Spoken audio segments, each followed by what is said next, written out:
صحابہ کرام علیہم رضوان حضور اکرم صلی اللہ علیہ وسلم کی بارگاہ میں حاضر ہیں. میرے آقا صلی اللہ علیہ وآلہ وسلم نے صحابہ سے ارشاد فرمایا. ابن حجر العسقلانی کی روایت پیش کر رہا ہوں, مختلف الفاظ میں یہ روایت آپ کو ملیں گی.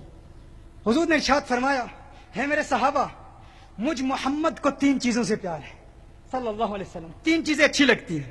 یا رسول اللہ صلی اللہ علیہ وسلم, آقا وہ کون سی 3 چیزیں ہیں جو آپ کو پیاری ہیں؟ آقا نے ارشاد فرمایا, حبب علی من دنیاکم ثلاث, مجھے تمہاری دنیا کی 3 چیزوں سے پیار ہے. کیا فرمایا؟ حدیث کے الفاظ پر غور کیجیے گا. مجھے تمہاری دنیا کی 3 چیزیں پیاری ہیں. وہ کون سی چیزیں؟ حضور نے ارشاد فرمایا, مجھے تمہاری دنیا کی خوشبو اچھی لگتی ہے, اپنی زوجہ کی جانب رغبت اور میلان اچھا لگتا ہے. تیسری چیز کیا ہے؟ میرے آقا نے ارشاد فرمایا, نماز میری آنکھوں کی ٹھنڈک ہے. نماز میری آنکھوں کی ٹھنڈک ہے, مجھے نماز سے پیار ہے. میں کہوں حیدرآباد والوں, مجھے تمہارے حیدرآباد کے لوگوں سے پیار ہے. اب کوئی کہے ثاقب شامی حیدرآباد سے ہے, اس کا تعلق حیدرآباد سے ہی ہے, تو آپ کہیں گے نہیں, اگر یہ حیدرآباد سے ہوتا تو یہ نہ کہتا حیدرآباد والوں مجھے تمہارے حیدرآباد کے لوگوں سے پیار ہے. اس کا یہ کہنا کہ مجھے تمہارے حیدرآباد کے لوگوں سے پیار ہے, یہ بتا رہا ہے یہ حیدرآباد میں آیا تو ہے لیکن حیدرآباد سے ہے نہیں, کہیں اور سے آیا ہے. دیکھیے میں کہوں ہندوستان والوں, مجھے تمہارے ہندوستان کے لوگوں سے پیار ہے. کوئی کہے اس کا تعلق ہندوستان سے ہی ہے, برطانیہ سے نہیں ہے.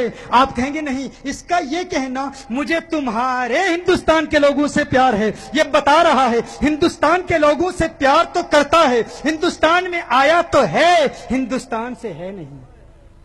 میرے آقا نے فرمایا, ہے میرے صحابہ, مجھے تمہاری دنیا کی 3 چیزیں پیاری ہیں. اب کوئی عقل کا اندھا کہے حضور ہمارے جیسے ہیں, اسی دنیا سے ہیں, تو اسے بتایا جائے گا وہ یہ فرما رہے ہیں تمہاری دنیا کی 3 چیزوں سے پیار ہے. پتا چلا اس دنیا میں آئے تو ہیں, اس دنیا سے ہے نہیں.